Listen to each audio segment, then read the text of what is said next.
Morning to all. Um, we welcome you to this 6 day, 7 day sessions that you will be going through regarding the research. Many of you must have completed your doctoral dissertation, which is a thesis writing process. Some of you may be in the process. Some of you might be starting it.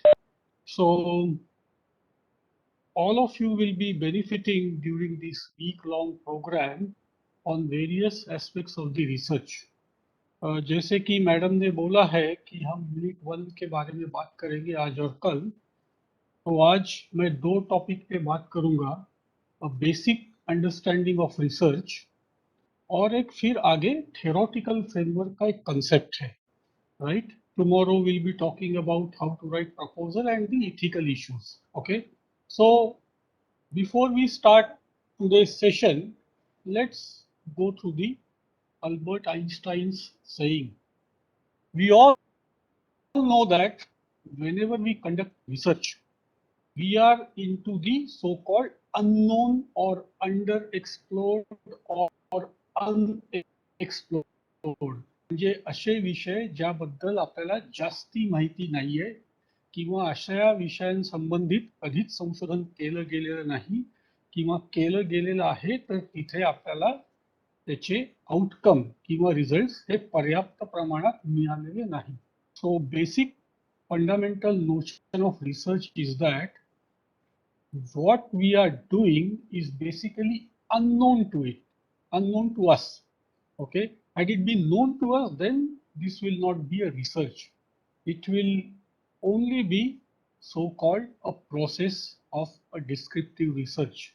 Okay, मला इथे कुठतरी message टाकला, मराठी कळत नाही. राज ठाकरेंचा number लिहून घ्या 9423. मी बोलेल थोडं थोडं मधून, पण हिंदी आणि इंग्लिशही बोलेल. Okay, so we are into the unknown. Now can you tell me the motives of research? आप लोग रिसर्च क्यों करते हो? और मुझे ये टू वे पार्टिसिपेशन चाहिए, बिकॉज बहुत दिन बाद अभी ये ऑनलाइन प्रोग्राम हो रहा है. अभी रिसेंटली अमरावती में ऑफलाइन हुआ, नागपुर में भी एक दो जगह ऑफलाइन हुआ यूनिवर्सिटी में. So we are back to the online, but I wanted it to be interactive. का करतो आपण रिसर्च? संशोधन का करतो? Tell me. To explore, to test old facts and find new facts. Okay, to check old fact, find new fact, fine. Sir, it is a personal responsibility as well as social responsibility to contribute something to the society. Contribute to the society, very good. What else? We do research for the upliftment of the society and to explore the unexplored, object of studies. Okay, upliftment of society and exploration. Okay, what else? What else? बताइए, all are right. और बताइए. To academically upgrade ourselves. Okay, academic upgradation. For academic and professional purpose, sir. For academic and professional purpose. And one more, last. For the love of learning, knowledge, to know. For the love of learning. Okay, absolutely correct. So we all know that the motivations for research are very diverse. Okay, today we will be talking about two types of research, applicatory and academic, and my focus will be 90% on the academic, because you guys will be submitting your doctoral dissertation and appearing for the Vivamos exam of your PhD thesis. So we'll be speaking more about the academic research. Okay, now as many of you have said, okay, research can be very diverse in nature. When I say word diverse, it means you can really conduct research on any topic in the world, whether it is existing or non-existing. Say for example, किसी को alien के बारे में research करना है, वो भी research माना जाएगा. किसी को अम्बेडकर थॉट के ऊपर रिसर्च करना है, वो भी एक रिसर्च माना जाएगा. किसी को गैलेक्सी और किसी प्लैनेट का रिसर्च करना है. सो there are no limitations to the research. Hence, it is very diverse in nature. हमारे यूजीसी के ऑर्डिनेंस में और पीएचडी के गाइडलाइन में भी more emphasis is given on the interdisciplinary research. अब पिछले 8-10 सालों में ये देखा जा रहा है, more and more topics are so-called interdisciplinary. So again, it cannot be related to only one line of subject or one line of themes, study theme. Rather, it is a combination of both. But most importantly, the word "re" in research, वो ये कहता है कि फिर से जाके खोजिए, go and search it again. That's why the name word research. So in most of the research which is conducted, whether academic or applicatory, one need not have to invent the wheel. हमें पहिए की खोज नहीं करना है, हमें सिर्फ ये देखना है कि मान लीजिए किसी ने 1980 से 1990 में कोई एक स्टडी की है using a different method, a different sample, a different analysis, and you conduct the same study from 2010 to 2020 using a new method, probably some new techniques, you will get different results, right? So एक ही topic में जब हम design method change करते हैं और time horizon change करते हैं, तो probability is on the higher side that we may get a different result.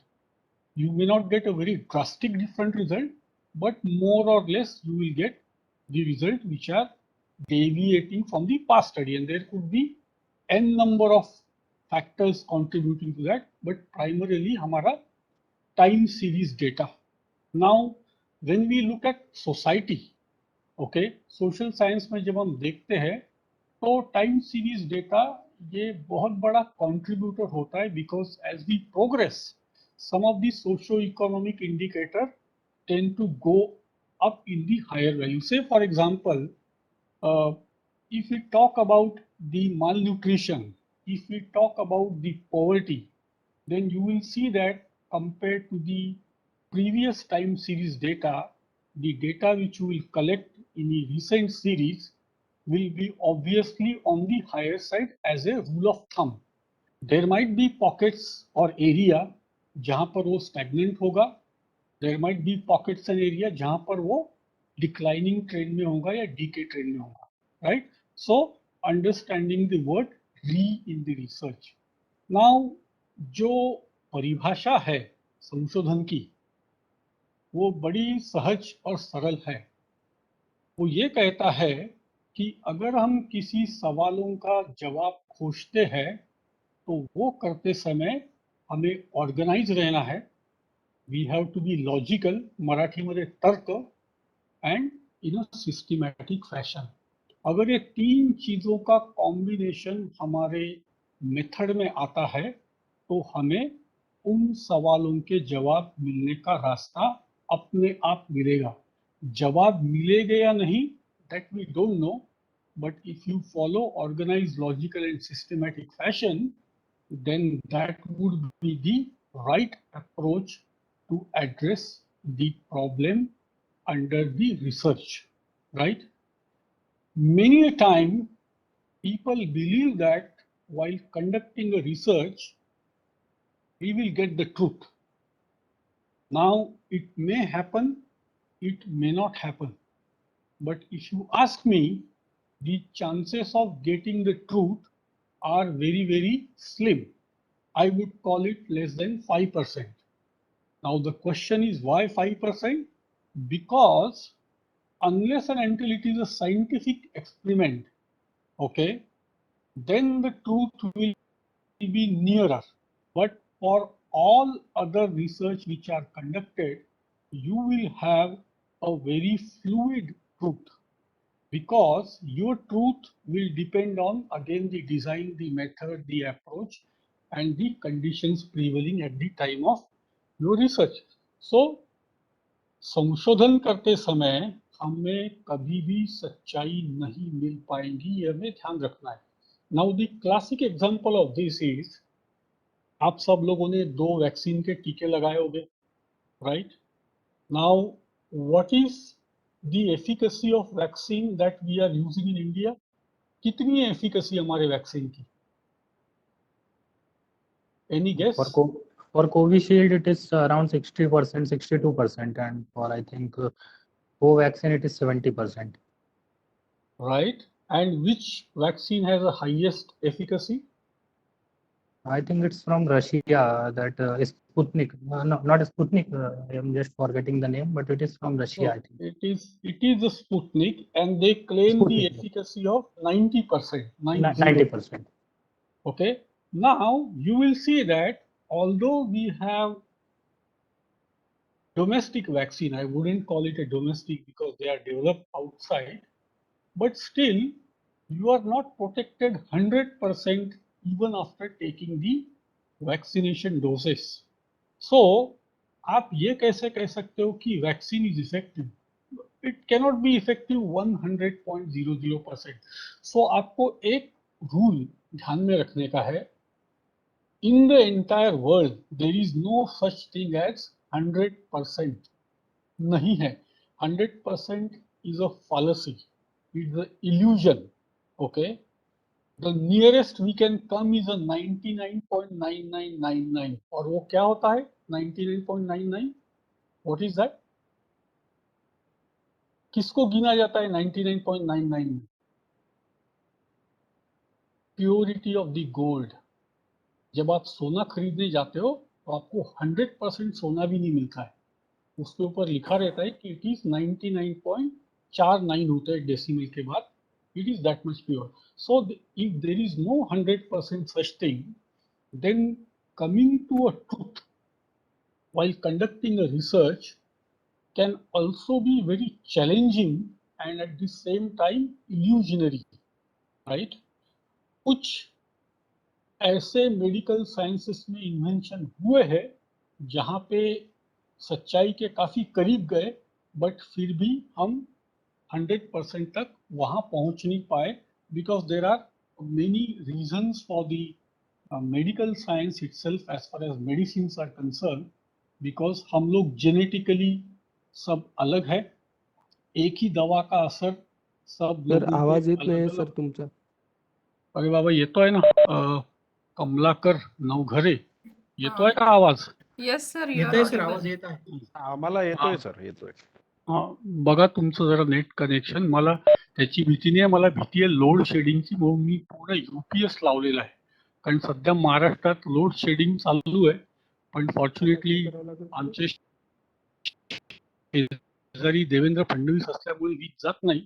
पण काही सांगता येत नाही हे सरकार काय करेल.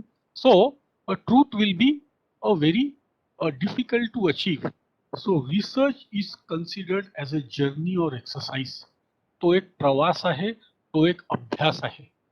Now if you go back and look at the hypothesis in your synopsis, okay, and when you will be testing those hypotheses, most of the students which I have seen, either they will accept all or they will reject all. Okay, again this is allowed in academic research, but in reality your all hypotheses fall in the same bracket.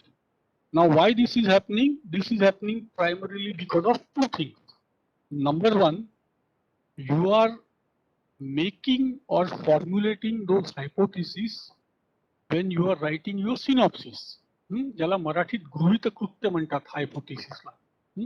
It is nothing but how you expect the outcome of your research, right? So based on that, you come up with 1, 2, 3, 4, 5, 6, 7, up to 7 hypotheses. So that is one issue. Secondly, you may apply different statistical test, right? And that is again your judgment, that you think that the data being presented to you is most likely to be tested by statistical tool number 1, and by applying that tool you either accept or reject. तो आप अगर इसके deeper issues में जाओगे तो you will see a discrepancy when a candidate either accept all the hypotheses. That means he or she is indicating that her findings are 100% tested by the statistical difficult too, and hence his or her research is very, very accurate.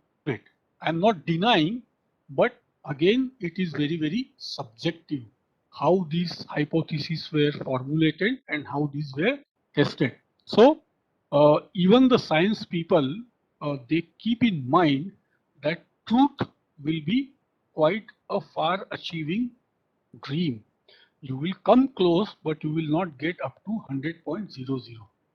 Now, one of the most important aspects in conducting academic or even applicatory research is to address long-standing problems in specific geographical region and in any specific domain.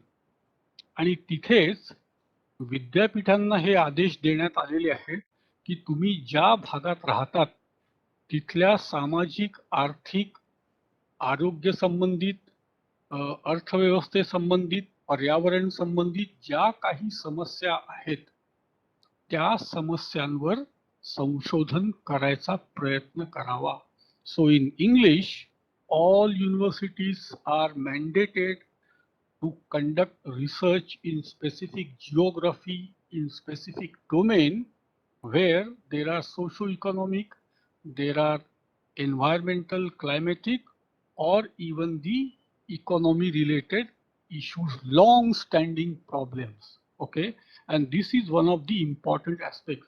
So आगे चल के आप जब guide बनोगे, दिया बनोगे और बच्चों को राह दिखाओगे, तो keep in mind that your prospective student should consider the topic which will at least make an attempt to address the long-standing problem in our Vidarbha region. Now, coming to the long-standing problem, हमारे region में क्या problems है? What are the problems in Vidarbha? Lingering problem? काय आहेत?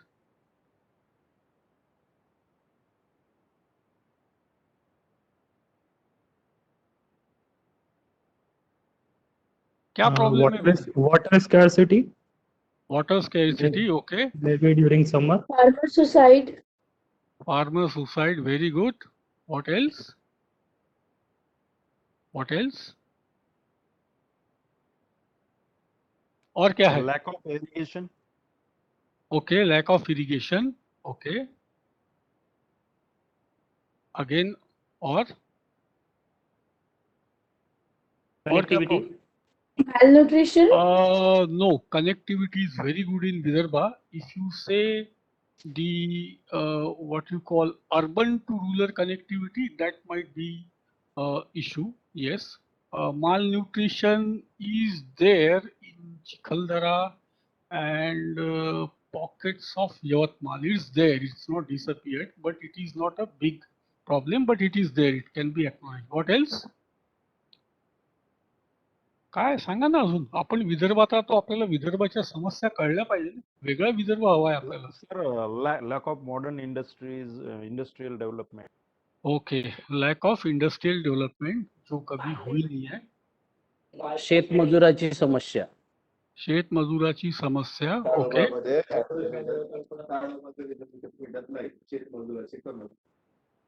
ताडोबाचं काय म्हटलं तुम्ही?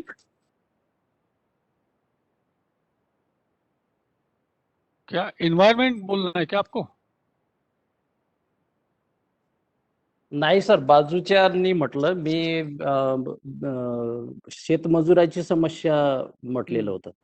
Okay, so again a problem related to pollution in cities like Chandrapur, problem related to the human encroachment on the core reserve of the tiger in Tadoba, problem related to the employment. All our graduates, they go to Hyderabad, Pune, Mumbai because they don't have jobs here. So when we are conducting research, and again whatever issues you mention here, so research करते वक्त अगर हमने उन चीजों पे थोड़ा ध्यान डाला तो कहीं ना कहीं हमारी समस्याओं का निराकरण तो नहीं होगा, बट कहीं ना कहीं उसके ऊपर ध्यान जाएगा. अभी किसने बोला quality education. Now that is a problem across India. Okay, मैं अभी 2 weeks ago मैं अमरावती यूनिवर्सिटी में था and we were talking about the quality of education. Now very difficult to quantify what do we mean by quality, and that quality is absolutely degrading over the past few decades, and it is more concerning for the ZP school at the rural areas. Urban areas and the tertiary education are quite far away, but the ground realities are related to the primary education. So संशोधन करताना कुठेतरी याच्यात आपण आपला योगदान त्याच्यात दिलं पाहिजे. Now let's come to the quest for searching the truth. Why we as a human being are always searching for the truth, right?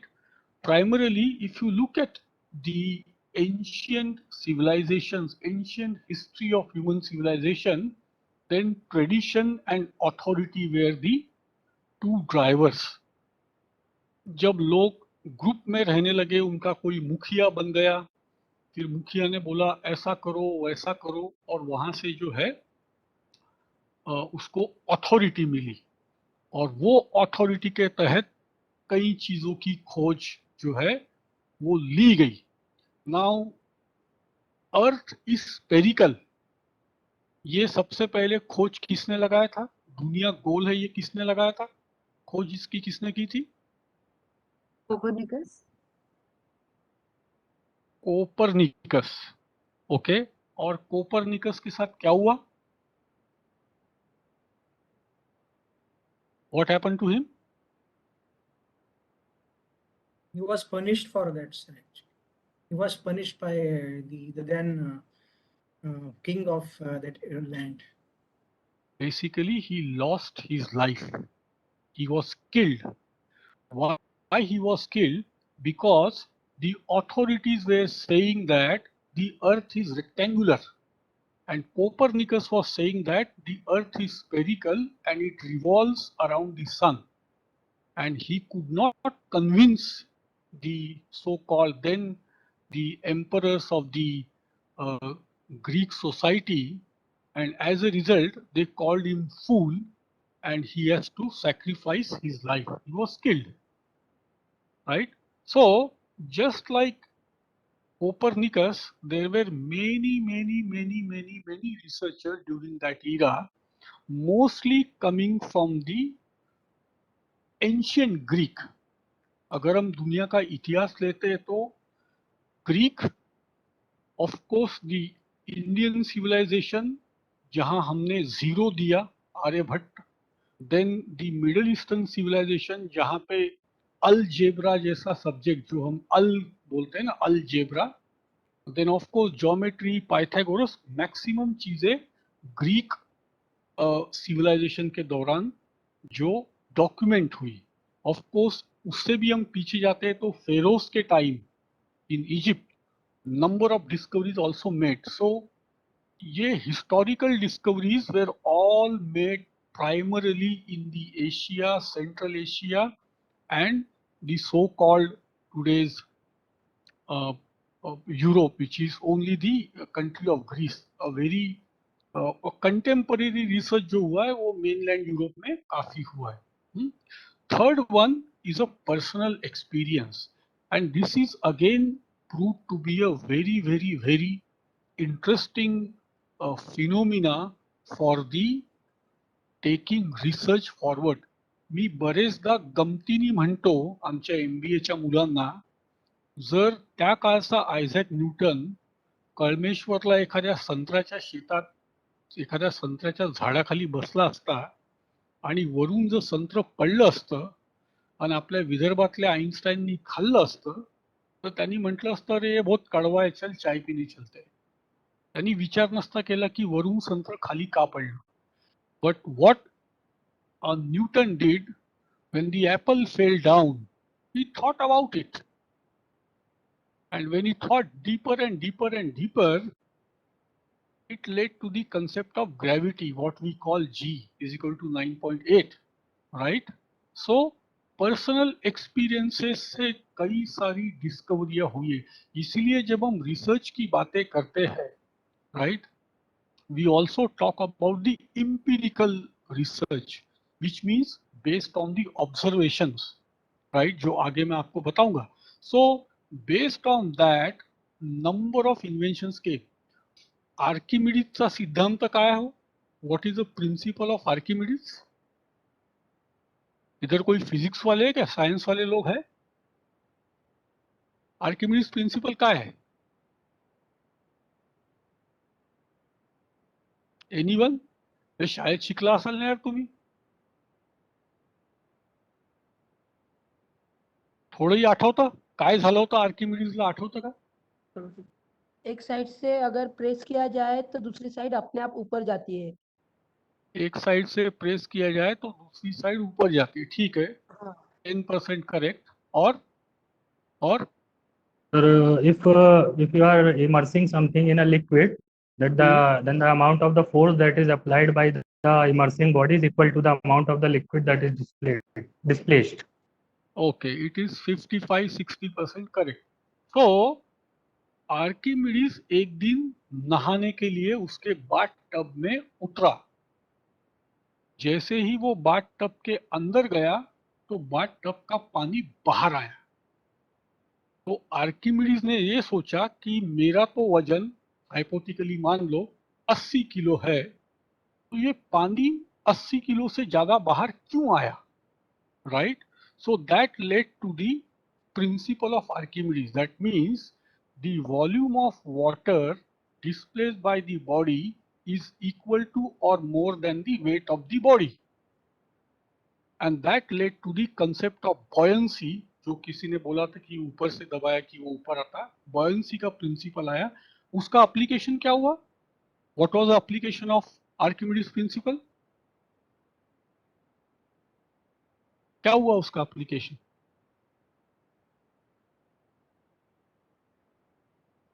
आपको मालूम है? थोड़ा सोचो. Ships and aeroplane. Ships. How?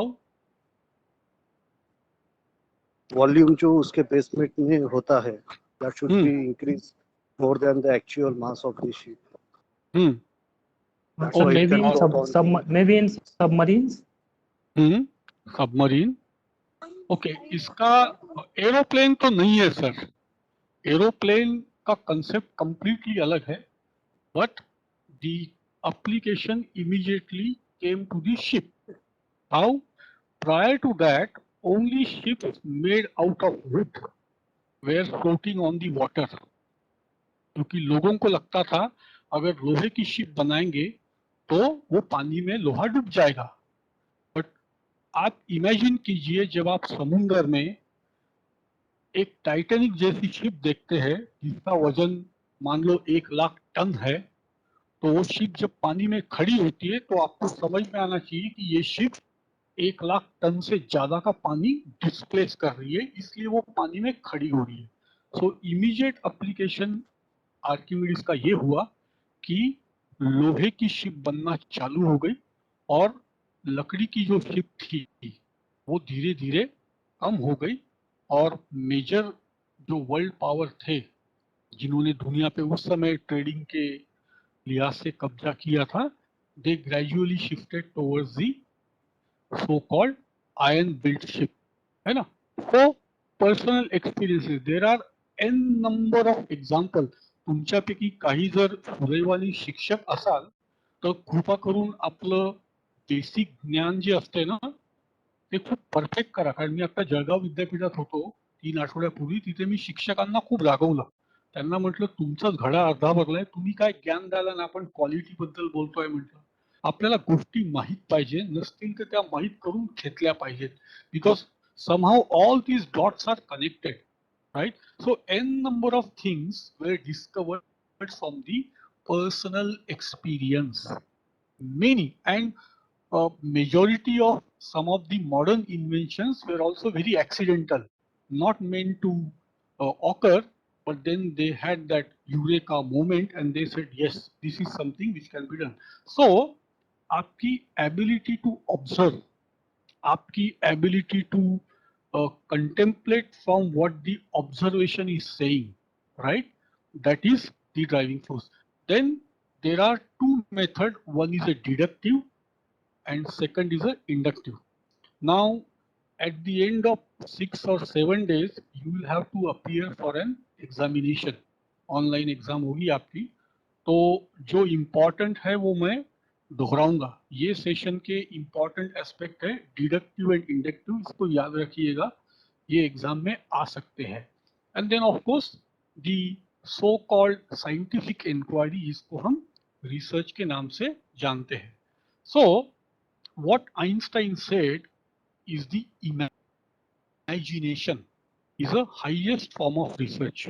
You have to imagine, and if you can imagine, you can start working towards it, and if you start working towards it, you will face problem. If you face problem, you will come out with solution, and if you come out with solution, you will get more refined solution, right? इसका मैं एक मेरे colleague का example देता हूँ. ये बात है मिड 90s की. हम लोग MBA के क्लास में बैठे थे, ठंडी का दिन था, और हमारी एक फैकल्टी आई, कैम्ब्रिज यूनिवर्सिटी के थे वो, स्ट्रेटेजिक मैनेजमेंट पढ़ाने वाले. हमारी 3 घंटे की क्लास होती थी. क्लास में 180 बच्चे बैठे हुए थे. अचानक फैकल्टी आई और आते ही उन्होंने बोल दिया कि सब लोग अपना अपना ड्रीम बताएंगे. हम 6-7 लोग इंडिया के थे. हमने कहा आज ये इसको टाइम पास करना है, इसको पढ़ाने का नहीं है, ये सबको ड्रीम पूछना है. अब फैकल्टी ने बोल दिया ड्रीम बताओ, तो सबको कंपलसरी अपना ड्रीम बताना था. तो next to me there was a girl from China. वो बैठी थी, हाइट में छोटी थी. उसका जब टाइम आया तो वो खड़ी हो गई और उसने बताया उसका ड्रीम है कि हवाई जहाज जो होता है, अगर 35,000 फीट पे उसमें कोई टेक्निकल डिफिकल्टी आ गई और वो क्रैश हो गया, तो सारे के सारे लोग मर जाते. कहीं आग लग गई तो फिर सब लोग मर जाते. तो उसने बोला कि उसका ड्रीम है कि हवाई जहाज के 3 टुकड़े होने चाहिए इमरजेंसी में, और हर एक टुकड़े को एक पैराशूट होना चाहिए. तो मान लो अगर कॉकपिट में कुछ हो गया तो केवल कॉकपिट में बैठे हुए लोग मारे जाएंगे, बाकी प्लेन के 2 हिस्से जो है वो पैराशूट से नीचे आके कुछ लोगों की जान बच सकेगी.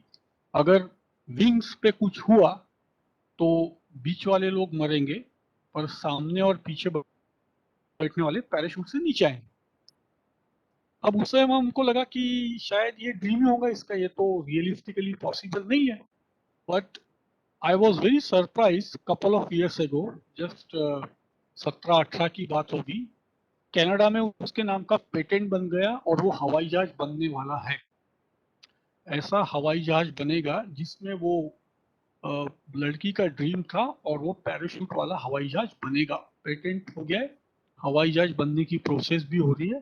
उसको जब फेडरल एविएशन की मान्यता प्राप्त हो जाएगी, वो हवा में उड़ना चालू होगा. So for every researcher the imagination is of utmost important. जब तक आप इमेजिन नहीं करोगे, मैं ये नहीं कह रहा कि आप इमेजिन करो कटरीना कैफ के साथ गोवा के बीच में, वो imagination. Imagination related to the research, imagination related to the problem, imagination related to the process, right? That is of utmost importance. Now, मैं जो भी बता रहा हूँ आप लोगों को 70-80% सब कुछ मालूम है, फिर भी इसको हम रीएम्फसाइज करेंगे. मैंने कई बार यूनिवर्सिटी में बोला है कि ये चीज़ें आपके सिनॉप्सिस लिखने के पहले होनी चाहिए, बट अभी ये सबमिशन के पहले हो रही है. ठीक है, अगर ये पहले सिनॉप्सिस के पहले अगर आप इसको अटेंड करोगे तो शायद आपका रिसर्च 1 नॉच अच्छा होगा. So one of the critical natures of the research, it has to be systematic. Systematic म्हणजे काय? नियोजन करा. Identify what you are working on. Design how you are designing your research. Collect the data and evaluate the outcome. इसको हम systematic बोलते हैं, right?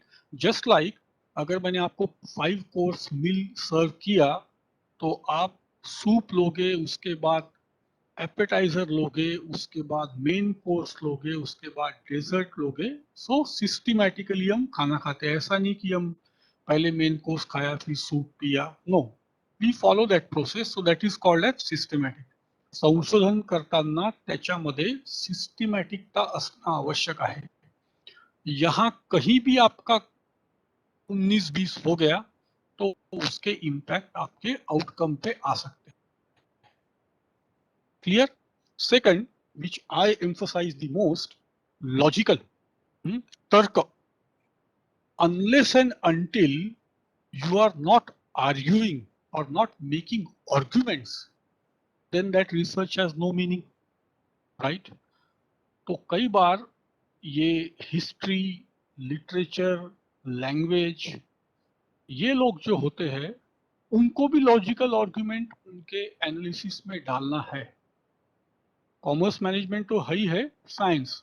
If you ask me, the science research is rather easy, whereas the more qualitative research you do, the more logical arguments you need to build in to support the potential outcome, right? So under logical, either you see the procedure and based on your examination of those procedure, you evaluate on the conclusion. जैसे अभी आज का अगर आपने paper पढ़ा होगा तो दिल्ली में पॉजिटिविटी रेट 5% हो गया है एंड 500% केसेस बढ़ी है. So we have to understand positivity rate मतलब क्या. पॉजिटिविटी रेट का मतलब ये है अगर 10 लोग टेस्टिंग करने आए और 10 में से 2 अगर पॉजिटिव निकले तो पॉजिटिविटी रेट हो गया आपका 20%, right? So whenever we put a logical argument, it becomes easy to interpret that. Unless and until the person or the authority at the other end do not know how to interpret, then it becomes difficult for them. Clear? हे लक्षात ठेवा, परीक्षेच्या दृष्टीने महत्वाचं आहे. Empirical, जो earlier slide पे मैंने बोला था, either you observe the data or you observe the phenomena, right? And based on that, you make a decision, right? Without that, you cannot make the decision. So again, this is a very, very powerful form of the research. जो अभी हम global warming की बात कर रहे हैं, where it came from? It came from data at this as well as the observation. We are seeing the gradual rise in the temperature. We are witnessing the shift in patterns of weather, shift in patterns of rainfall. एक दिन में ही महीने भर का पानी बरस जाता है. So and so ये पूरे इंपिरिकल कैटेगरी में आते हैं. या आप किसी लेबोरेटरी में एक्सपेरिमेंट कर रहे हो, वहां पर भी इंपिरिकल डेटा गैदर किया जाता है, right? The fourth is a reductive, where we establish the general relationship from the data that we have collected. Now, many a time, candidates, they are in a hurry to write their recommendation chapter. एक accident हुआ था, economics की लड़की थी, गर्मी थी, university में बिजली चली गई थी, कूलर बंद हो गया था जहां वाइवा चल रहा था. एक्सटर्नल साहब आए थे कोल्हापुर से. शायद ट्रेन में आएंगे, प्लेन तो नहीं है कोल्हापुर से आने का. तो वो लड़की का इनकम के ऊपर कोई रिसर्च था इकोनॉमिक्स का, right? So I will ask you the same question and you have to answer me. अगर मैंने कल अमोल और विपुल मिश्रा की सैलरी डबल कर दी, क्या होगा? If I double your salary, what will happen? काय होईल? So the amount of disposable income would increase. Disposable income will increase. Okay. Azun, what else? Buying और power क्या होगा? Their expenses will also increase. Job के प्रति satisfied भी हो सकते हैं. परचेसिंग पावर बढ़ेगा, सेटिस्फाइड हो सकते हैं. ओके. और सेटिस्फेक्शन भी हो सकता सोचिए. है जॉब के प्रति. और क्या? हाँ, सेटिस्फाइड. यस, ठीक है. और क्या होगा? और क्या होगा? खर्चा बढ़ेगा, राइट? More spending. गरजा जास्त खर्चा, गरजा व्यक्तीच्या वाढतील, गरजा खर्च आमापुती असं. वाढतील. असं वाढेल. व्यक्तीच्या गरजा वाढतील, व्यर्थ खर्च वाढेल आणि डीमार्ट शॉपिंग, थोडी किराणा बहुत दुकानात investment. Direct mall. Correct, right? So the rise in disposable income will lead to so-called X number of factors that we just discussed, जिसमें कि खर्चा बढ़ेगा, इन्वेस्टमेंट बढ़ेगी, सेविंग बढ़ेगी, और कुछ चीजों पे उसका इंपैक्ट आएगा, राइट? नाउ जब हम बोलते हैं कि खर्चा बढ़ेगा, इथे इकॉनॉमिक्सचे कोणी आहेत का? हे बघा, मी प्युअर आहे, मी MBA आहे, पण मला ना सगळे विषय खूप सोपे वाटतात कारण माझं वाचन खूप अवांतर आहे. Okay, is there anybody from economics here? नहीं होगा तो मैं जनरल सवाल पूछूंगा. जब हमारा डिस्पोजेबल इनकम बढ़ता है तो किस चीज का कंजम्पशन बढ़ता है? काय वाढतं तुमच्या कंझम्पशन मध्ये? लॉजिकल प्रश्न आहे Luxury हा. items. Luxury Sir, च्या ज्या we वस्तू happen आहेत, to go item. towards the luxury items. We okay, think very of good. our- what else? हा. व्हेरी गुड, ठीक आहे ना. तुम्ही लक्षऐवजी डवचा साबण वापराल. स्टँडर्ड ऑफ लाईफ वाढते सर. इन्कम जर वाढला तर स्टँडर्ड ऑफ लाईफ वाढतं. स्टँडर्ड ऑफ लिव्हिंग वाढतं. हा, मला प्रिसाइजली सांगा कसं कंझम्पशन वाढतं. हे बरोबर आहे सगळं तुमचं. मला एका विशिष्ट गोष्टीचं उत्तर हवं आहे. काय कंझम्पशन वाढतं? Sir, for example, sir, can I नाही. explain it with the help of example? या, Sir, if no, we have just to tell me. commute from a place A to B, तो A to B जाने के लिए हमारे पास में there are options. हम बस से जा सकते हैं, रिक्शा करके Right. जा सकते हैं. But now, as we have more amount of disposable income available with us, we tend to buy cars and travel to our destinations using our car. जो नॉर्मल Absolutely लोग correct. जो उतना नहीं कमाते हैं, वो नॉर्मल साधन से जाना True. प्रेफर करेंगे. True. So this Absolutely is true. just No doubt example. about it. Yeah. हम खाने की So, चीजें भी लेते हैं. हाँ. हाँ, मैं उसी की तरफ आ रहा हूँ. जब भी डिस्पोजेबल इनकम बढ़ता है तो ये देखा गया है the consumption of sugar increases. Am I right? Yes, sir.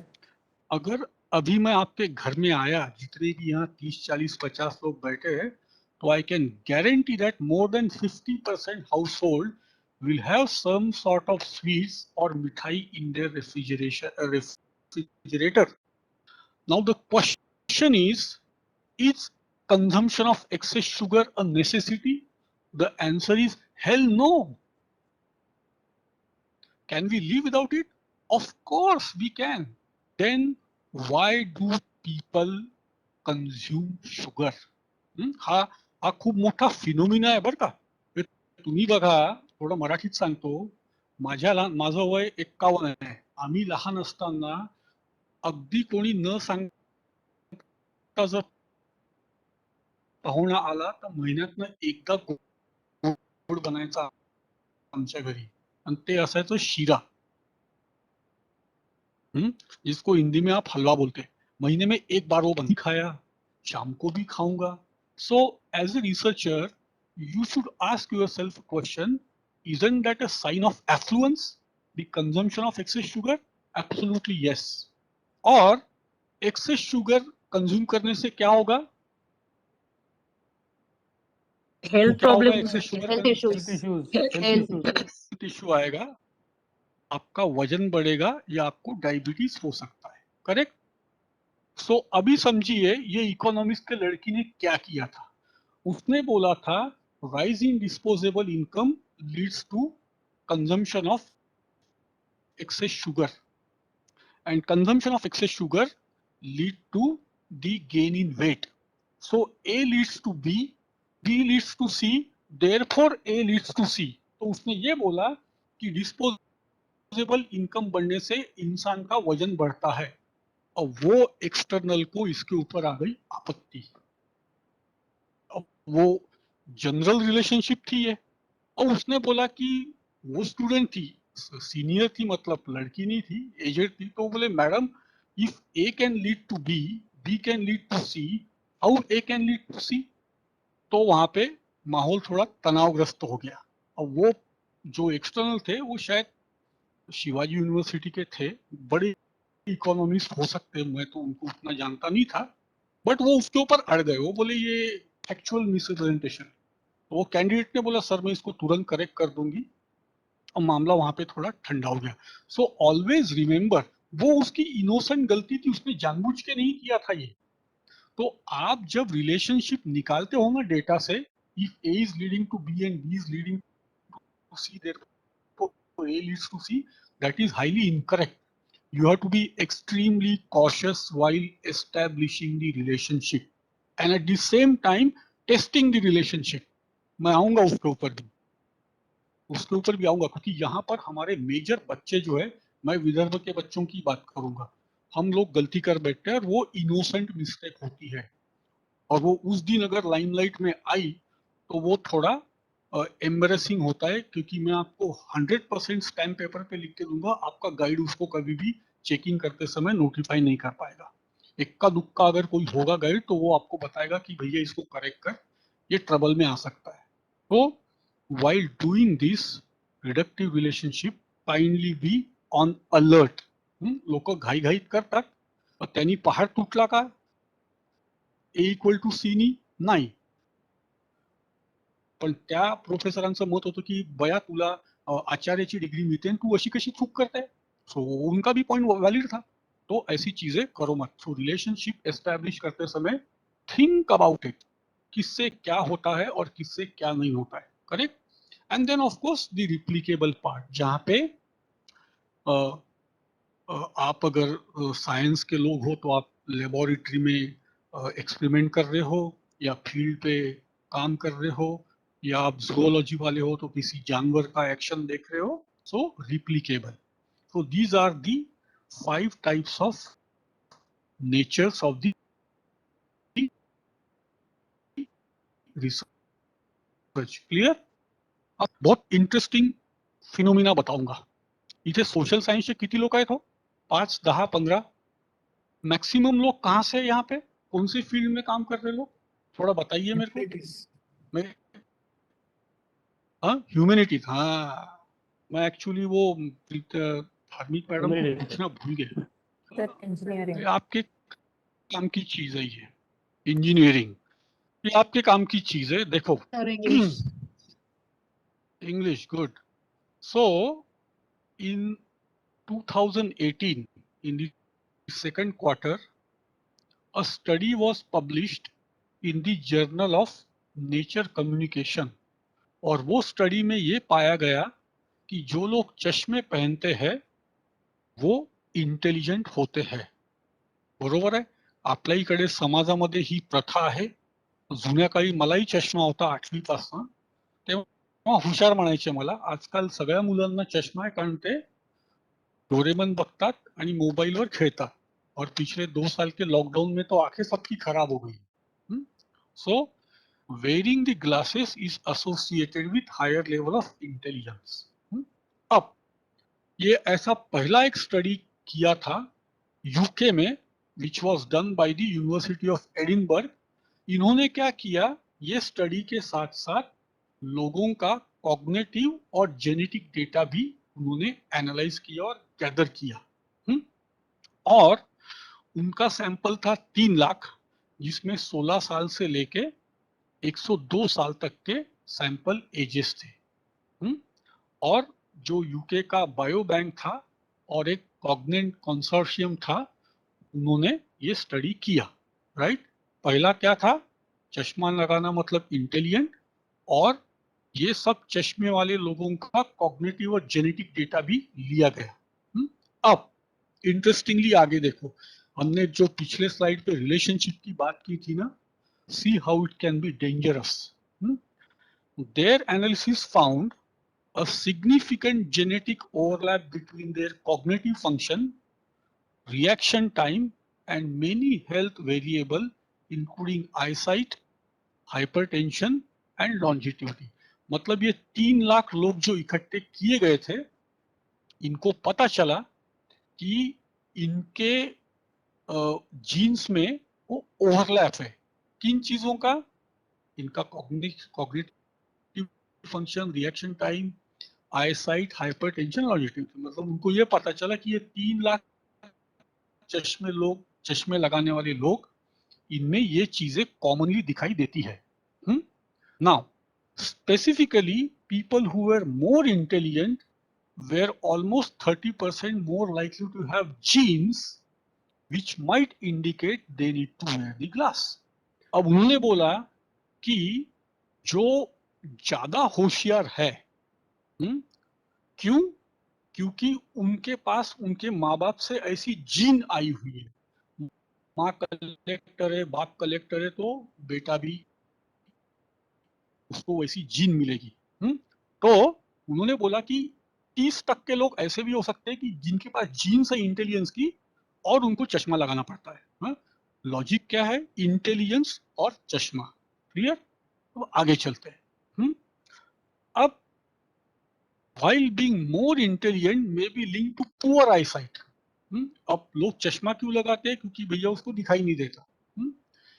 It is also connected with lot of positive health benefit. जरूरी नहीं है कि eyesight ही खराब है तो आपका दिमाग भी खराब होगा. You can be still intelligent. Now, the researcher found a negative correlation between cognitive function and number of health problems, including angina, lung cancer, and depression. मतलब ये इंटेलिजेंट लोगों में यहाँ पे निगेटिव कोरिलेशन उनको मिला, specially with related to angina, lung cancer and depression की ये नहीं है, इसमें negative correlation. So it is important to remember that these are all correlation and not conclusive link.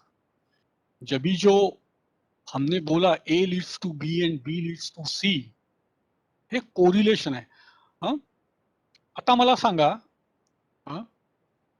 Correlation काय असतो? What is correlation? Sir correlation generally 2 variables के बीच में रहता है, और हम उनका जो रिलेशनशिप रहता है उनका स्ट्रेंथ मेजर करते हैं। तो वो कोरिलेशन हमारा पॉजिटिव भी हो सकता है और नेगेटिव भी हो सकता है। ओके, और हम उसको मेजर कैसे करते हैं इसको, हम कोरिलेशन को? सर उसको हम कॉज एंड इफेक्ट के फॉर्म में मेजर करते हैं। हाँ, तो टेस्ट में वैल्यू कौन सी लेते हैं हम, दुबे जी? सर वैल्यू मतलब correlation is measured between -1 and +1, yes, and 0 being the center, right? Yes sir. So +1 is very highly correlated, -1 is highly negatively correlated, and 0 means there is no correlation. Correct? Yes sir, right? Yes. But we cannot conclude using the correlation. Correlation जो है हमारे MBA के syllabus में आया हुआ है, ये subject कई सालों से। ये मेजर किया था कार्ल पियर्सन नाम के आदमी ने, इसको डिस्कवर किया है।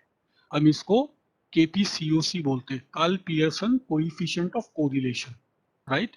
सो it tells you the strength of relationship. These are not the conclusive link. Got it? Right? अब आप में से कई लोगों ने शादी की होंगी, मैंने तो नहीं की, मैं अभी भी बैचलर हूँ। शादी करते समय हमारे क्या किया जाता है? शादी के पहले पत्रिका देखी जाती है, राइट? और पत्रिका में कितने गुण मिलाए जाते हैं? किती गुण मिळवतात तो पत्रिकेमध्ये? सांगा, ज्यांचं लग्न झालं आणि ज्यांनी पत्रिका पाहून लग्न केली, 32 किती गुण असतात? 32 36, 32 की 36? मला खरंच माहित नाही किती. 36 सर बहुत 36 ज्यादा, मैंने 36 पत्रिका रहते नाही हैं, बघितली सर. 36 36 रहते हैं. 20 के ऊपर 20 to 30 का रेंज रहना चाहिए. 30 के भी ऊपर हो तो भी अच्छी बात नहीं रहती है, क्योंकि then we have example of Rama and Sita कि उनके 36 गुण मिले थे. So there is this story behind it, and then the life, the overall married life for both of them was not very good, because lastly Lord Rama accused Sita. हाँ, वो अग्नि परीक्षा जी, वगैरह, राइट? अग्नि परीक्षा थी. But वो 36 is also, incident, yeah. हाँ, right. So this is nothing but to see the correlation, right? कि आपका अगर हिंदी फिल्मी डायलॉग जैसा अगर बोलूं, आपका टाका भिड़ाने से पहले देखा जाता है कि जिससे आपका टाका भिड़ने वाला है वो उसका और आपका कोरिलेशन कहीं ना कहीं, ये जो भी 36 गुण होते हैं वो देख के किया जाता है. Now the question is, although the Pandit says that this is a perfect matching kundali, these should get married on the 9th of May at 8:43 AM, ये बहुत अच्छा टाइम है वगैरह वगैरह वगैरह, उसके बाद भी आपके जीवन में समस्याएं आती है, झगड़े होते हैं, मनमुटाव होता है ना? So that means none of the correlations are conclusive. हे धोका टाकून घ्या रे बाबा. जब आप रिसर्च, क्या होता है ना, मैं भी जब यंग था तो बड़ा एक्साइट होता था, बट एक दिन हिंदुस्तान के सबसे बड़े स्टैटिस्टिक्स पढ़ाने वाले एक सर के क्लास में मैं पहुंच गया बिन बुलाए मेहमान, और मैंने उनको एक गलत सवाल पूछ लिया और उन्होंने प्यार से मुझे समझाया. उस दिन मेरे लिए वो यूरेका मोमेंट था कि हम कोरिलेशन को कितना डेंजरसली इंटरप्रीट करते हैं. अब मैं प्रोफेशनल रिसर्च करता हूँ. अभी मैं लास्ट वीक यवतमाल से एक 8 दिन का रिसर्च करके आया है, फील्ड वर्क. तो we are very cautious about the correlation. It is not conclusive. आपका अगर कोई दोस्त होगा जिससे आपकी फ्रीक्वेंसी मैच होती है, आप उसको आपका बेस्ट फ्रेंड कहते हैं, तो आपका कोरिलेशन है. आपका कोई दुश्मन होगा तो आपका निगेटिव कोरिलेशन है. तो जब भी हम पैरामेट्रिक रिलेशनशिप लेते हैं, आणि गंमत बघा, एकेडमिक रिसर्च में आपको सब माफ है सर, सब कुछ माफ. आपको पीएचडी एक ऐसी डिग्री है कि जिस दिन आपका रजिस्ट्रेशन का लेटर आ गया तो आपको यूनिवर्सिटी को देना ही देना है 5 साल में, पर आपको आपका काम करना है. कुछ लोगों को घाई रहती वो डिग्री लेके अपने नाम के आगे डॉक्टर लगाने की, त्याच्या नाकातने येत असते शेंबूड आणि त्याला लई वाटते का मैं डॉक्टर झालो, पण त्याला बेसिक रिसर्च कळत नसते. और कुछ जेन्युइन लोग रहते. तो ये चलता है ये लेवल पे. बट जब आप इसके आगे के लेवल पे जाओगे ना, तो you have to be extremely cautious about the correlation. It tells you, it you can also measure the strength like what Dubey madam had said, and we can interpret and conclude. But when I say we conclude, वो academic research में limited है, right? Just like in case of Covaxin and Covishield, especially I will talk about the Covishield, कि कुछ लोगों को UK में blood palette में platelet में इश्यूज आए, कुछ लोग चक्कर आके गिर गए, राइट? और कुछ लोगों को वोमिटिंग हुई, कुछ लोगों को तेज बुखार आया. ये सब पिछले जो 2 साल थे मेडिसिनल साइंस के लिए ये रिसर्च का था. इसलिए आप देखिए, हमने जब टीके लगवाए तो हमको 15 मिनट बिठा के रखाया उन्होंने, राइट? हमारा बीपी लिया, हमारा टेम्परेचर गिना, और 15 मिनट अगर हम ओके तो फिर हमको घर जाने की इजाजत दी. तो कोरिलेशन तो वही कहता था कि भैया आप अगर कोविशील्ड लोगे तो इसके आपको साइड इफेक्ट आ सकते हैं. वो कंक्लूसिव नहीं है, सबको नहीं आएंगे. टचवुड वो कभी मुझे नहीं आए. वो आपको पैरासिटामोल या टाइलिनॉल भी दिया होगा उन्होंने कि अगर बुखार आया तो खा लो वगैरे वगैरे वगैरे. त्याच्यामुळे काय होतं, रिसर्च करताना एक गोष्ट लक्षात ठेवा, correlation is not a conclusive link. ये याद रहेगा, right? Now it's worth noting that what constitute intelligence is subjective and can be difficult if not impossible to measure. अब हम बोलते हैं कि इंटेलिजेंट लोग ही चश्मा लगाते हैं, तो इन्होंने बोला कि intelligence is very subjective. What do I mean by intelligence?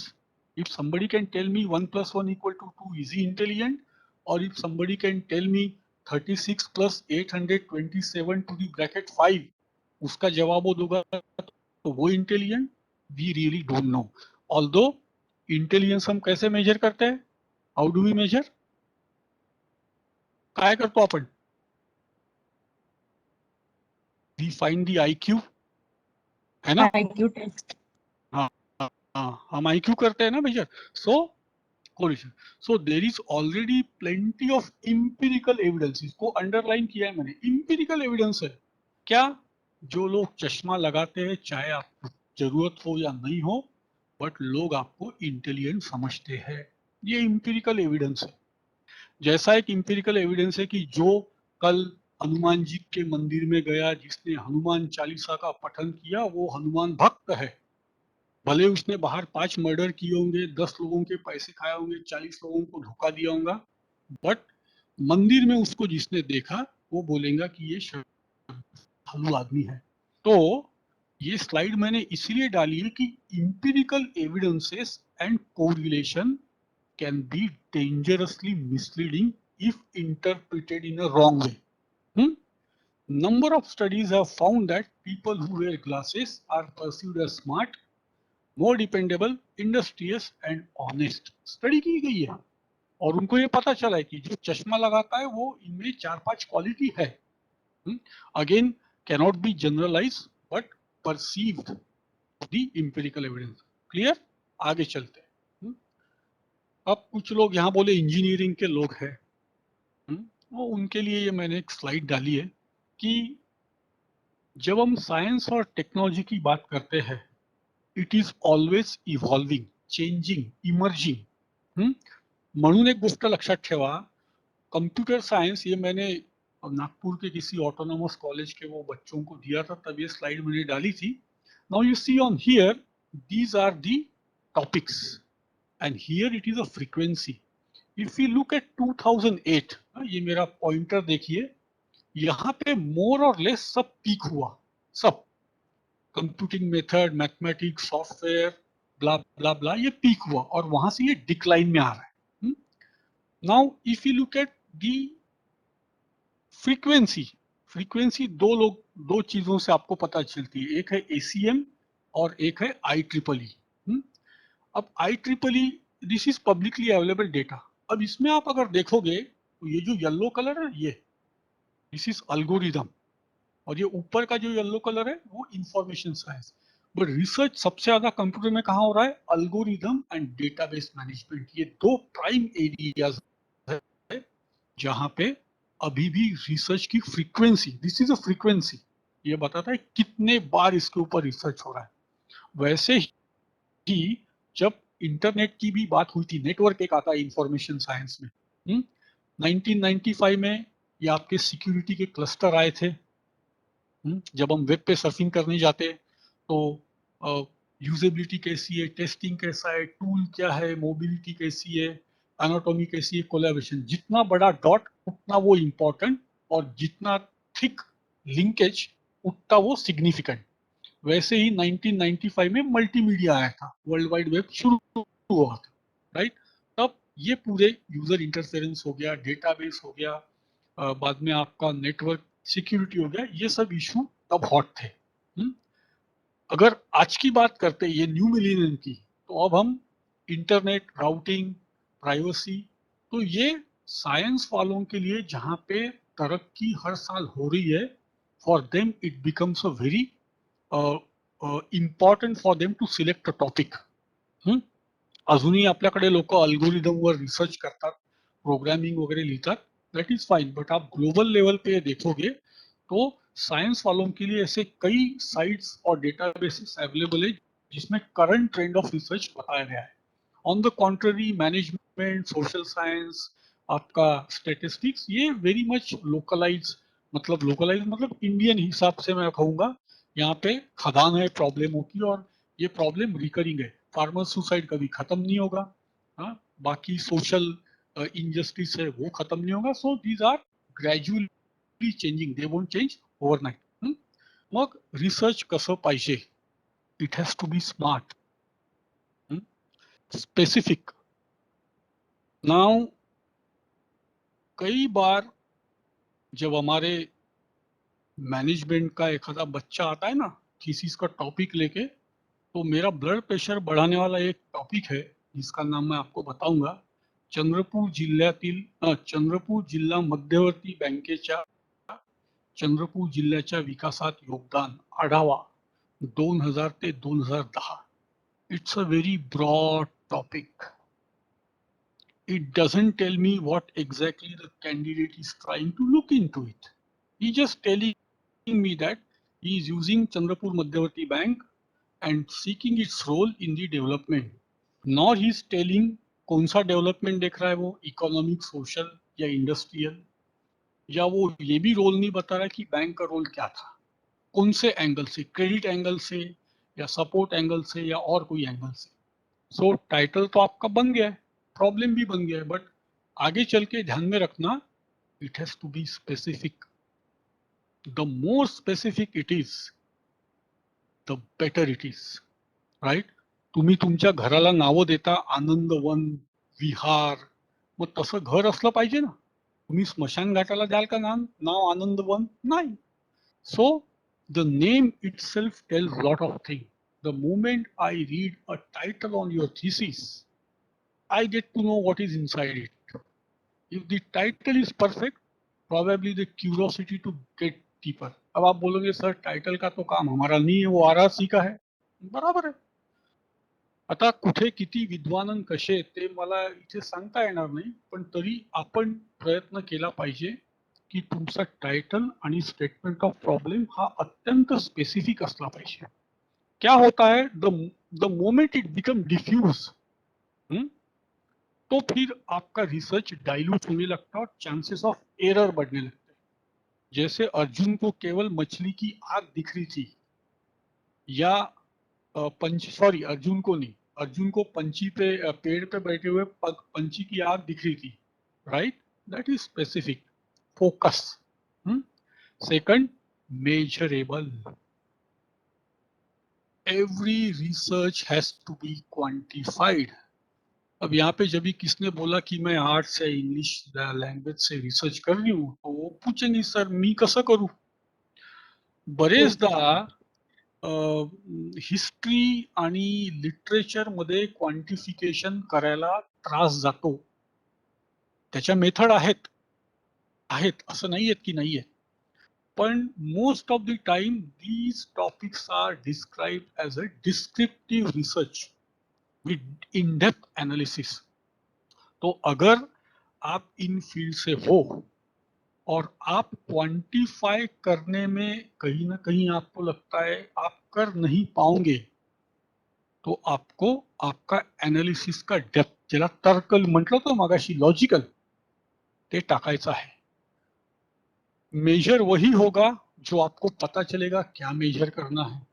अगर आप ही को पता नहीं है क्या मेजर करना है, तो फिर आप मेजर नहीं कर पाओगे. मेजर नहीं कर पाओगे तो टेस्ट नहीं कर पाओगे. टेस्ट नहीं कर पाओगे तो कंक्लूड नहीं कर पाओगे. To me this is of utmost importance in a research. Third, achievable. ये टाइम बाउंड के साथ जाता है. आपको 5 साल का समय मिलता है, आपको 5 साल में आपका प्रबंध जो है उसे समाप्त करना है. R relevant. आपका विषय आज ही के समस्याओं से जुड़ा हुआ होना चाहिए. आप बोलोगे सर नहीं है, ये मेरे गाइड ने अप्रूव किया, आरआरसी ने अप्रूव किया, या सगळ्यांना माझा साष्टांग दंडवत. पण एज ए कैंडिडेट आपकी जिम्मेवारी है कि आप रिलीवेंट टॉपिक पे ही काम करो. अगर हम जेंडर इक्विटी की बात करते हैं, एट्रोसिटी की बात करते हैं, तो आज के तारीख में क्या रिलेवेंट है? Dubey madam, what is relevant today? क्या रिलेवेंट है?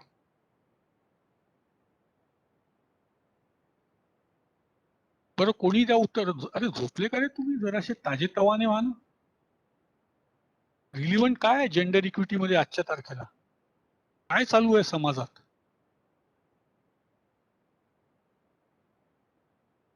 I think both the things are important, sir. Okay, but what is going on in current context? They are important, but then Gender equality is also important. Then the atrocities, if we take for that matter, so that is also important because everything has been laid down by Constitution of India. So whatever is mentioned there, so everything adhering to that is important to us at all the times. absolutely, I agree. But within that domain, there is a subdomain that is important, and that is called as Me Too. Me Too, sexual harassment, right? ये Me Too movement चालू हुआ था 5-6 साल पहले, right? Yes, sir. So Yes. when a candidate is coming and she is saying that she is doing study about the dowry, I'm not saying it is irrelevant, but rather as a guide, you should tell her that instead of dowry, she should focus on the upcoming or the new problems in gender equity like Me Too movement, right? So किसी भी field में, किसी भी topic में आपका जो subject होगा उसका सब सब्जेक्ट ये रिलीवेंट होना चाहिए. जैसे हमारे एमबीए के बच्चे थे, पीएचडी, सॉरी एमबीए के नहीं, पीएचडी के, कॉमर्स मैनेजमेंट थे, financial inclusion was very relevant 5-10 years ago. काफी सारे पीएचडी थीसिस हुई कि फाइनेंशियल इंक्लूजन क्या है. आज वो रिलीवेंट है क्या? उसका रिलीवेंस थोड़ा कम हुआ है. जब उसका बूम आया था, हाँ, कि जनधन अकाउंट खोले गए, बैंक अकाउंट खोले गए, right? So time to time वो फाइनेंशियल लिटरेसी की बात चली थी, है ना, महिला बचत गटांची गोष्ट झाली होती. सो जो भी रिलीवेंट होगा, आज अगर कॉमर्स वाला कोई करना चाहता है तो WTO हो गया, ग्लोबलाइजेशन हो गया, ये ऑलवेज ग्रीन टॉपिक्स है, ये कभी भी पेल या हट नहीं जाएंगे, ये रहेंगे. इसका रूप जो है वो अलग तरीके से उभर के आएगा, एंड टाइम बाउंड. ठीक है, अब चलते आगे. Motivation, right? Again, to find the solution to a problem after making deep analysis and conducting studies of relevant factor. Deep analysis and conducting study of relevant. इसीलिए आप अगर डिस्क्रिप्टिव रिसर्च में जा रहे हो तो deep analysis is extra required. Also in a quantitative research, it is required along with the studies of relevant factor. क्या चीजें अफेक्ट कर रही है, what is contributing to the problem and how it can be treated, eliminated, mitigated, so on and so forth. Correct? Then second जो था वो information, because we are conducting research purely based on the information, right? So this information should be obtained which is reasonable, and not only that, it should be supported by both qualitative and quantitative data, which is a systematic process in itself. चाहे आप primary data लो, चाहे आप secondary data low, the process has to be systematic and information has to be reasonable. उसका मतलब ये है कि वो इंफॉर्मेशन फॉल्स नहीं होनी चाहिए, बायस नहीं होनी चाहिए, ओपिनियटेड नहीं होनी चाहिए. जैसे वो मिलोकोविच कोई है ना, टेनिस वाला, वो बोलता मैं कभी भी वैक्सीनेशन नहीं लूंगा. दुनिया में ऐसे कुछ लोग हैं, हाँ, कि हम कभी वैक्सीन नहीं लेंगे, वैक्सीन से फलाना होता है, ढिकाना होता है, ऐसे लोग हैं. अगर आपने उनकी इंफॉर्मेशन लेके आपका थीसिस बना दिया तो वो, मैं ये नहीं कहूंगा वो बायस्ड है, बट जजमेंटल फॉर्म उसका सही नहीं है, क्योंकि दुनिया में majority are inclining towards taking a vaccine, but certain group are restraining themselves from getting into it. So reasonable वो होनी चाहिए.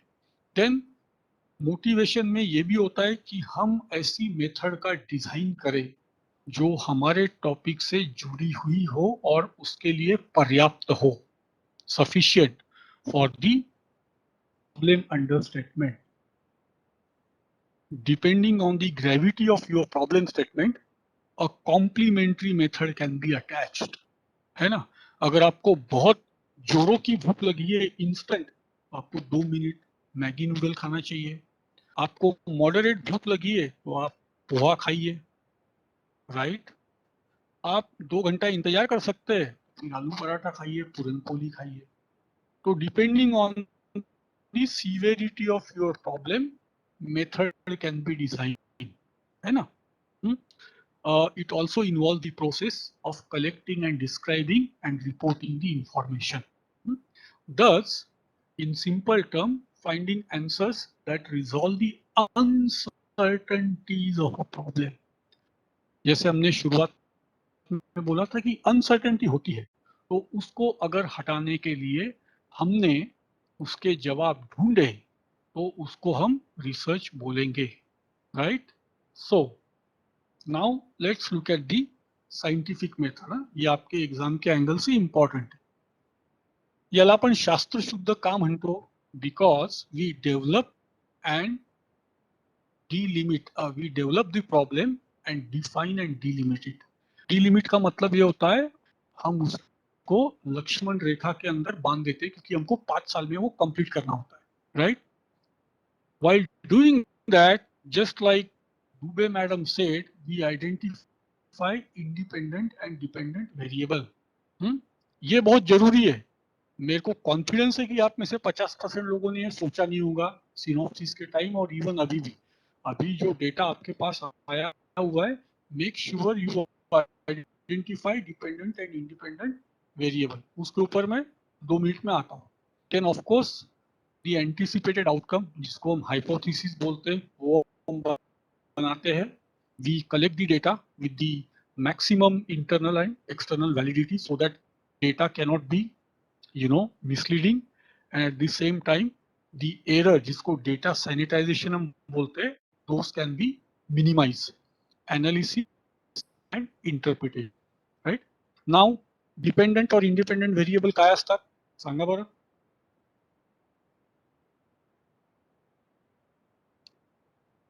What is dependent and what is independent variable? अरे बाबा तुम्हाला डॉक्टरची डिग्री मिळणार आहे हो, त्या डिग्री करता तो सांगा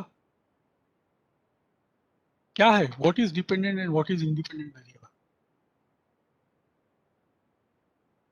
Sir, can I quote it with the example of with an example? हाँ बिल्कुल बताइए.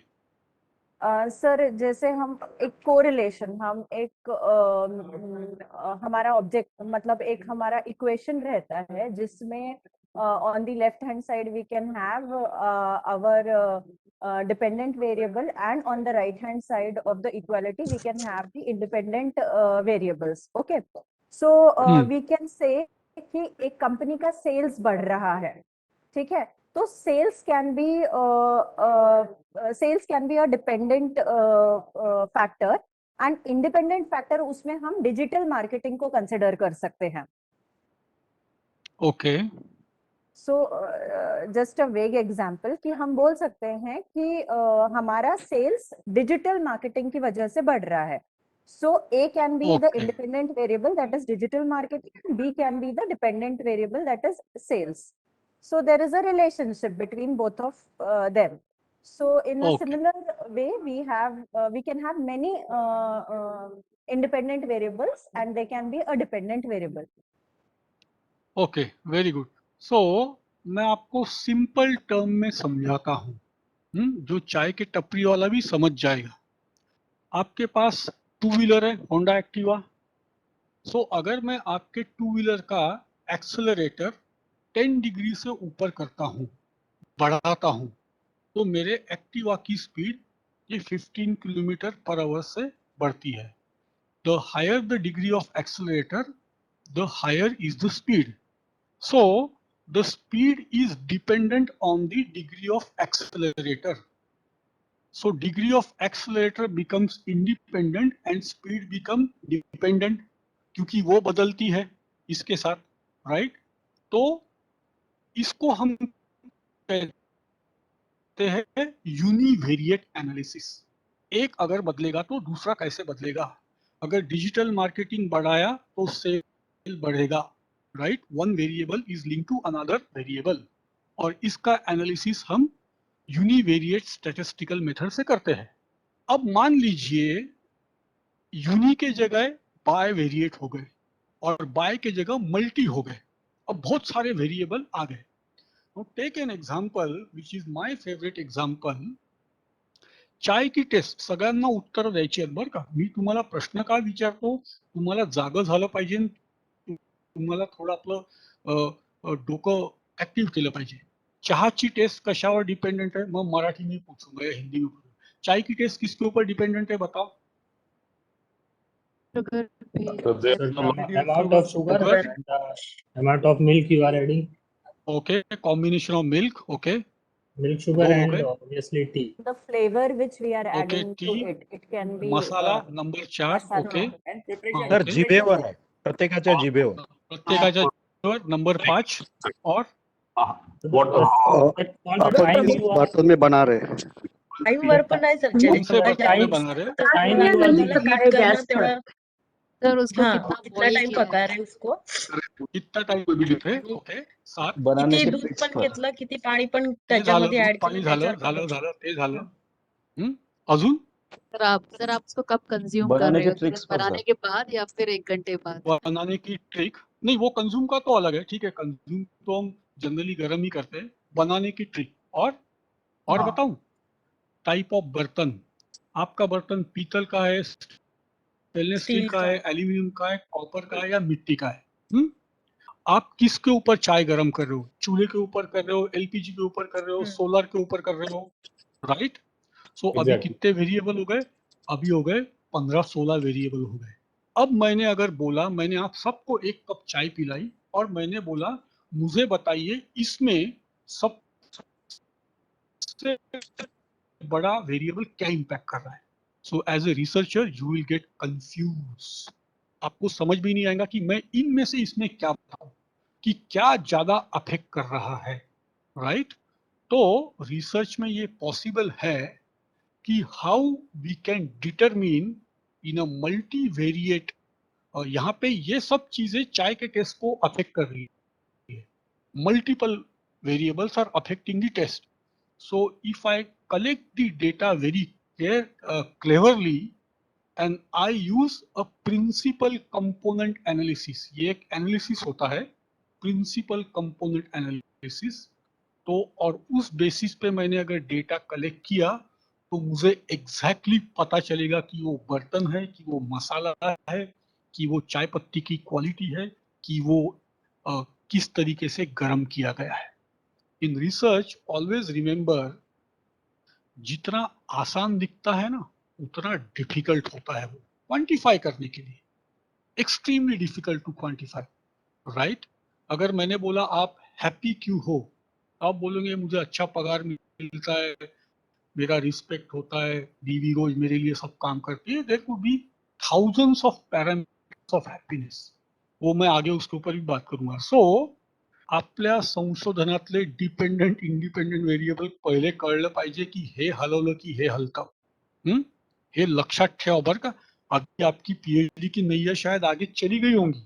जिनकी नहीं गई है उनको ये अभी भी टाइम है, जिनको आगे रिसर्च करना उनके लिए बहुत इंपॉर्टेंट है कि this is the process of scientific problem solving. This is how we solve it, identification. अब मैं एक काम करता हूँ, मैं पूरा एक्झॅक्टली इसके बाद अपना ब्रेक होता है, मैं एक बार पूरा क्लिक कर लेता हूँ आणि ही स्लाइड संपल्यावर अपन ब्रेक घेऊ.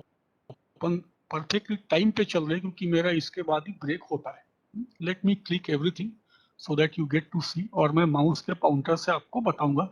आप सबको ये मालूम है, इसमें नया कुछ भी नहीं है, बट फिर भी just to get a glance कि क्या हो रहा है. Okay, first you select the area. Steps in science. कोई भी हो, इकोनॉमिक्स होगा. Economics is a broad area, उसमें सब आते हैं.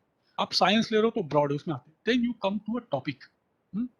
टॉपिक सिलेक्ट करने के बाद आप अपने आप को सवाल पूछिए कि मैं किस चीज पे रिसर्च करना चाहता हूँ।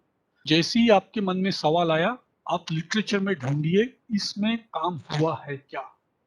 अगर आपको जवाब मिला कि हाँ, तो आपको वो काम करना नहीं है।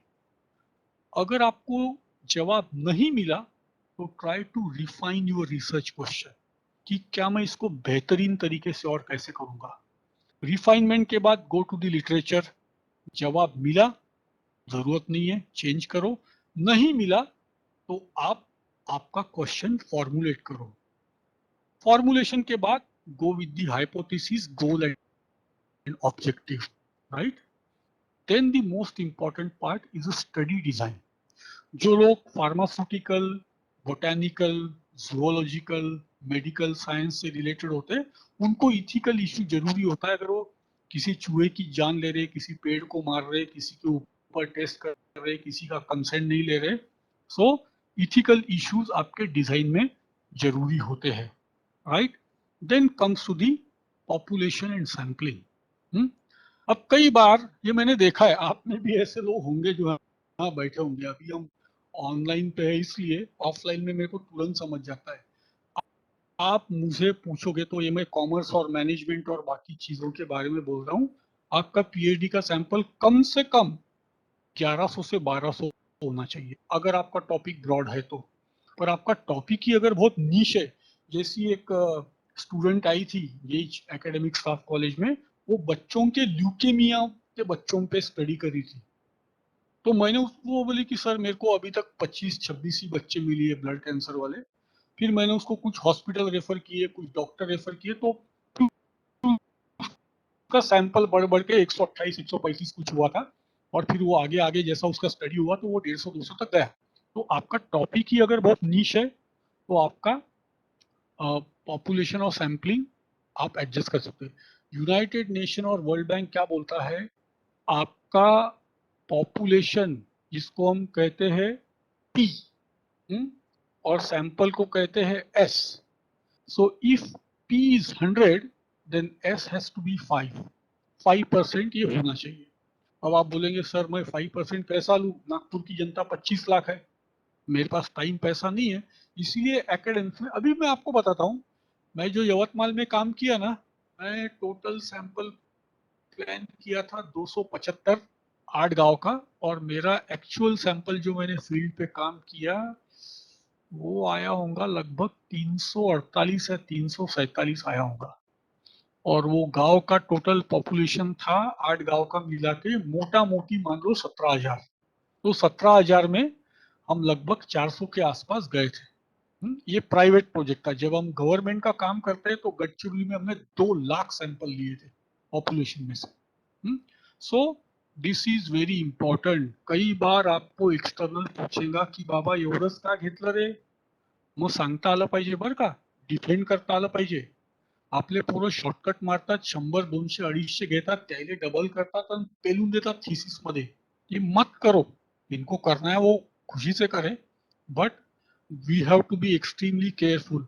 सैम्पलिंग में भी हम लोगों को ये देखना है, आप मेल फीमेल कौन सा एज ले रहे हो, कौन सा कास्ट ले रहे हो, आप सभी ओपन ले रहे हो, सभी ओबीसी ले रहे हो, बरंच काळजीपूर्वक नियोजन करावं लागतं। हे सगळं तुमच्या डिझाईन मध्ये येतं बरं का। मी आता गेलो तो मी सगळ्यांना भेटलो, आदिवासीपासून ब्राह्मणापर्यंत सगळ्यांना भेटलो। 10 वर्षाच्या मुलापासून 92 वर्षापर्यंतच्या म्हाताऱ्याला भेटलो। स्पेसिफिकली जेंडर को मेरे को मिलना था, मैं फोर्सफुली गया। गांव में वो बातें नहीं करती थी but I went. So I request all of you to be extra cautious about the population and sampling.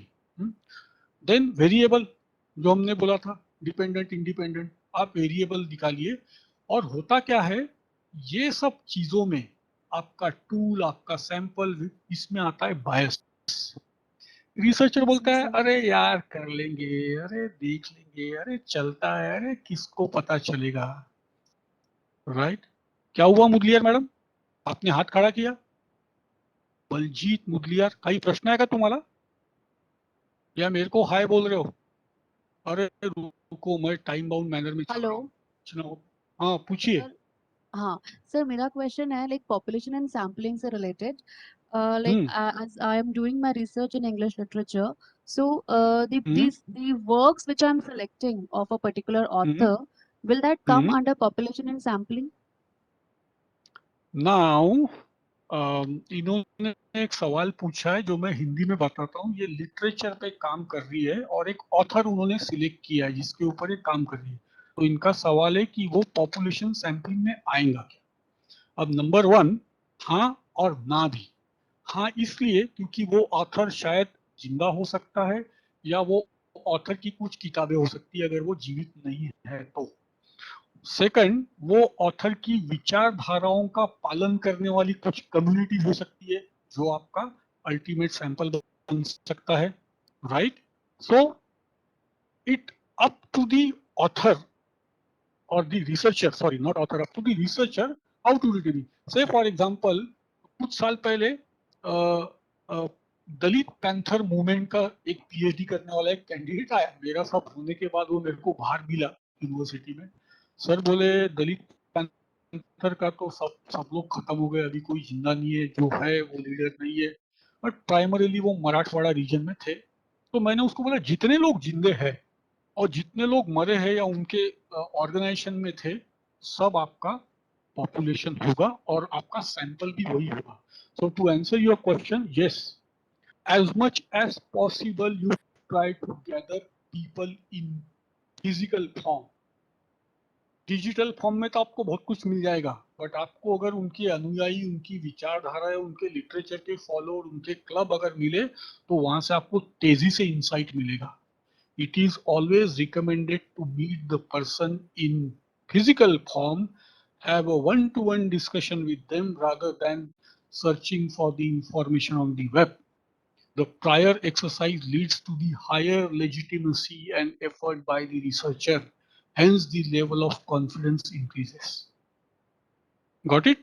Thank you, sir. Then comes your tool. Again, tools are selected by the researcher. Whether he is going to take a questionnaire, a focus group discussion, a laboratory experiment, or just observation, ये आपको decide करना है depending on the nature of your topic. वो होने के बाद एक pilot करके देखो. पायलट अगर सही तरीके से चलता है तो गुड, नहीं चलता है तो adjust your research tool. Okay, एक बार रिसर्च टूल एडजस्ट हो गए, पायलट हो गया ठीक, come out with a work plan. 6 महीने में इतना डेटा कलेक्ट करने का है. Collect the data, then manage the data. Data management में क्या होता है ना, जब आप लार्ज स्केल डेटा लेते हो तो हम उसको सैनिटाइजेशन बोलते हैं कि कई बार ह्यूमन एरर हो गई हो क्योंकि क्वेश्चनर भरने वाला भी ह्यूमन होता है. डेटा को आपको कुछ out of the leak data मिलता है, आपको रखना है. मैं ये नहीं कहता हूँ उसको डिलीट करना है. You have to understand what format, what nature of distribution of your data is, and then start encoding the data. जिसको हम डेटा मैनेजमेंट कहते हैं, उसको एनकोड करो ताकि आप उसको स्टैटिस्टिकल टूल लगा के एनालाइज करोगे. Then come the interpretation and the final is your reporting. So this is the exact procedure of conducting a scientific research. ये क्लियर हो गया? अभी बजे 12:07. हम अभी 10 मिनिट का ब्रेक लेंगे. 12:17 येऊ आणि मग मी तुम्हाला नॉन एक्सपेरिमेंटल रिसर्च बद्दल सांगेल. क्लियर आहे? घ्यायचा ब्रेक? Yes sir. एक्झॅक्टली 10 मिनिटं. Okay, thank you sir, thank you. Friends, आप मीटिंग को लीव मत करिए. Am I audible? Yes ma'am. हाँ, मीटिंग को लीव मत करिए, जस्ट म्यूट करके आप रिफ्रेशमेंट ब्रेक लेके आइए and stay in the meeting. Okay ma'am, thank you. Yes. Okay, sure. Okay.